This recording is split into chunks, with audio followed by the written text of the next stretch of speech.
Je ne sais pas ce qui a changé. Kim était normal quand on s'est rencontrés, quand on a commencé à sortir ensemble.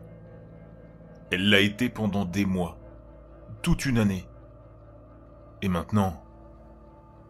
Attends, je dois prendre une douche rapide. Je l'ai regardée entrer dans la salle de bain de notre appartement, la douche s'allumant pour la 3e fois de la journée.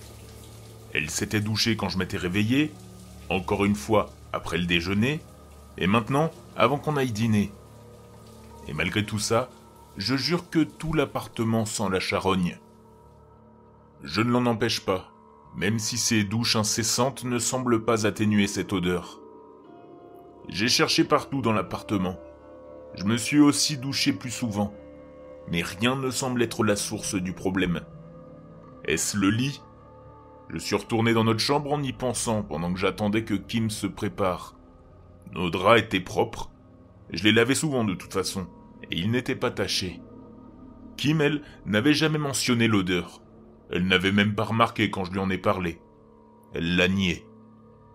J'ai commencé à penser que je devenais fou, jusqu'à ce que je voie quelque chose dans les draps. Un verre ? On aurait dit un verre qui sortait de la tête d'oreiller de Kim. J'ai froncé les sourcils en soulevant l'oreiller pour vérifier, et je l'ai vu tomber sur le lit. J'ai grimacé de dégoût. Il était sale, comme le sont toujours les verres, j'imagine. J'ai pris un mouchoir et je l'ai ramassé, puis je l'ai jeté par la fenêtre, ne sachant pas vraiment quoi en faire. Va plutôt décomposer quelque chose qui en a vraiment besoin, je me suis dit. Elle a terminé de prendre sa douche, alors j'ai essayé d'oublier ça, et je suis allé la rejoindre. Kim est sortie de la salle de bain après quelques minutes supplémentaires, attrapant une écharpe qu'elle avait enroulée autour de son cou, me faisant sourire. « Il fait plus de 20 degrés, t'as si froid que ça ?» Kim m'a lancé un regard amusé. « Désolé, mais moi j'ai froid. Allez, on se presse, on a une réservation, je te rappelle. » m'a-t-elle répondu. En me dirigeant vers ma voiture, je lui ai attrapé le bras en signe d'affection. Mais j'ai eu l'impression que mon bras s'enfonçait légèrement dans le sien, et je pouvais pas en être sûr à travers sa manche. Elle a sauté dans le siège passager, massant subtilement l'endroit où je l'avais heurté. Encore une fois, j'ai balayé ses pensées, me disant que j'exagérais sûrement. Alors qu'on était installé au restaurant, j'ai dû choisir entre penser que le restaurant qu'on fréquentait avait soudain un problème de fourmis, ou que celle-ci suivait Kim. Elles évitaient soigneusement mon côté de la table, mais envahissaient le sien. Elle grimpait sur ses mains, se glissait dans sa nourriture, s'enfonçait dans ses pores, devant moi. Elle se levait constamment pour aller aux toilettes, soi-disant à cause de son nouveau régime qui affectait sa vessie. Mais j'ai regardé ce qu'il en était vraiment. Je voyais les fourmis. Elle l'assaillaient à chaque pas. Elle flottait, noyée dans son verre d'eau. Ses mains revenaient de plus en plus abîmées à chaque fois. Elles étaient rouges et semblaient presque ratatinées, ses ongles manucurés, plus longs que la veille, j'en étais sûr. Quand Kim s'est levée pour la 8e fois, j'ai penché la tête au-dessus de la table pour examiner ses pattes. Elle mangeait avec une grande faim, donc il n'en restait plus beaucoup. Pourtant, des fourmis se rassemblaient sur l'assiette, les survivantes dévorant les restes. J'ai froncé le nez de dégoût. Elle est revenue rapidement, alors j'ai fait comme si de rien n'était. Kim s'est penchée sur la table pour m'embrasser quand nous nous sommes levés pour partir. Son souffle semblait avoir fermenté pendant des mois, fétide, glacial, même sous l'odeur de la sauce Alfredo. Elle avait un goût de viande avariée et de pâte. Je crois qu'elle a remarqué la façon dont je me suis éloigné, malgré mes efforts pour le cacher. Elle m'a jeté un petit autre regard. Quoi ? Je pensais pas que les pâtes sentaient si mauvais. J'ai forcé un sourire, juste plus fort que je ne l'aurais cru. Qui m'a haussé les épaules, prenant ma main pour m'emmener vers la voiture après que j'ai laissé un pourboire. Je me suis pincé les lèvres en regardant l'arrière de sa tête blonde, et j'ai senti quelque chose dans ma bouche. Avec ma main libre, j'ai atteint ma bouche et j'en ai sorti un objet, dur et tranchant. Une moitié de dent. J'en ai eu un haut le cœur.